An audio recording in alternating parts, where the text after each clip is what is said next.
Isang mapagpalang araw mga kaibigan ko dyan. Kumusta lang po?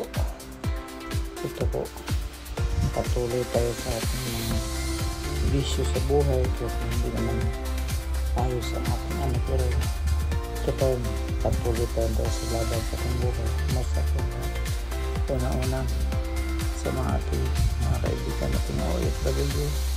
Isang mapagpalang araw sa ating lahat. Kung anong oras pa nga pala ng ating video. Yan po. Lakbay naman tayo sa ating pag-uwi natin sa ating bahay.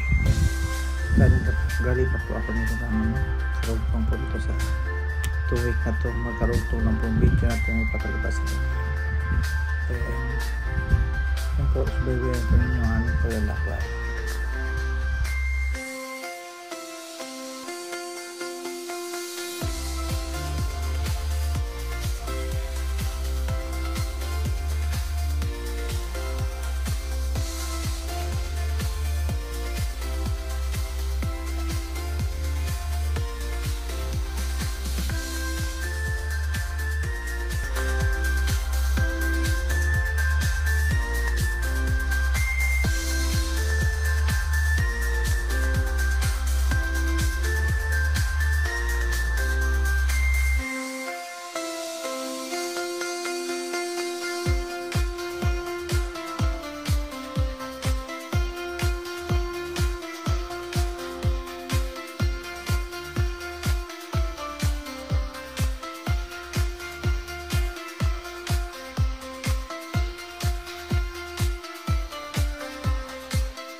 Yun guys, sa ating paglalakbay, sa ating patuloy, ito po guys, pilit natin lagyan natin ng voice over ang lahat kahit na hirap pa tayo guys sa ating pagsasalita, pero gawa natin ng voice over ang lahat para at kahirapan ng aking taga-type na gumawa ng message sa aking video. Yan guys, ito po ay pauwi po kami galing ng hospital dito.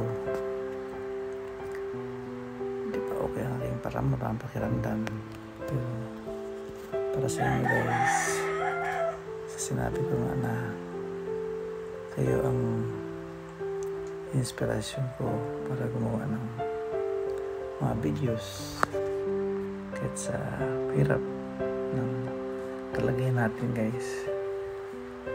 at masaya ako na i-share ko kung ano ang magiging karanasan ko sa aking mga pangyayari dito. So ngayon guys, ito po yung ating sitwasyon ngayon guys. So babayan ito natin sa aking video.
Yan guys,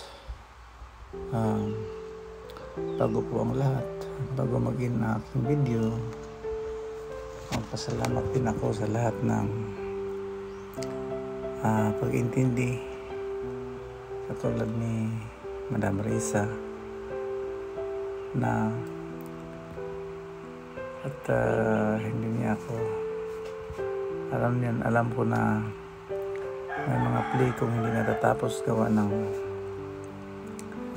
hindi ko na kayang hindi ko na may galaw yung kamay ko guys yung time na nagsin ako sa kanya ng kaya kahit napilitin ko man guys, hindi ko na pwede dali ng aking laptop sa hospital. Kaya totoo lang guys, kahit nasa hospital ako, iniisip ko pa rin ang aking mga obligasyon, mga task ko sa sa inyo na delay yung mga apply ko. At laking pasalamat ko kay Madam Marisa na naintindihan niya lahat sa sitwasyon ko ngayon. Kaya Madam Marisa, babawin lang po ako kapag okay na lahat. Ngayon, ito na lang muna ang aking magagawa, yung video na sa ganitong sitwasyon lang muna para pag-share mo lang ako kung ano mga pangyayari sa akin sa buhay. Yan lang po, at maraming salamat sa inyo lahat ng mga taga-subaybay sa akin. Hindi ko na kayo isa-isahin at para wala man lang ako ang maiwan kung sino man yun. Maraming salamat po sa inyo lahat.